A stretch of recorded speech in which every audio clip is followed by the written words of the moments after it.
Hello everyone, আসসালামু আলাইকুম। আশা করি সবাই ভালো আছেন, আমরা সবাই ভালো আছি। আজকে একটা নতুন রেসিপি লই আইছি। উড়ি দিয়া কাঁচামরিচ, টমেটো, পরিমাণ মতো পেঁয়াজ লইছি। আর এখানে অলরেডি বয়েল আইছি তেল রসুন দেখতে উপাররা। আর ফাঙ্গাস ফিশ দিয়া আর উড়ি দিয়া একটা কারি বানাইবো। তো অনেকে আছেন বালা পাইন আমার রেসিপিগুলা, সবসময় লাইক কমেন্ট করে সাথে রইন। থ্যাংক ইউ আপনারা সবাইরে।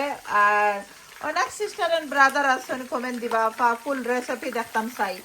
ফুল রেসিপি আমি সবসময় ইউটিউব চ্যানেলত তৈ সুভাষ ব্লগ ইউকে, আপনারা ফুল রেসিপি দেখতে একবারে ভুলবা না। আর অনেকেই আছেন আমার চ্যানেলটারে সাবস্ক্রাইব করে দিছেন, সাপোর্ট করেন।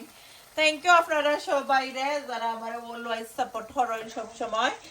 আর এখানেও দেখতেও পারলা রসুন পরিমাণ মতো তেল আর রসুন আর পেঁয়াজ দিয়া ফার্স্টে লবণ দিয়া সুন্দর কইরা পেঁয়াজ রে বালাটি কিনে ব্রাউন করমু। আর ফুল রেসিপি অবশ্যই হইলাম মতো দেখাইতাম নাই। ফুল রেসিপি দেখতে হইলে আমার ইউটিউব চ্যানেলের নাম হইল সুভাষ ব্লগ ইউকে। আর একবারও হইলাম। অনেকে আসুন সাবস্ক্রাইব করে দিয়া সাপোর্ট করুন, সুন্দর সুন্দর কমেন্ট করুন অলওয়াইজ। থ্যাংক ইউ আপনারা সবাই রে এগেইন।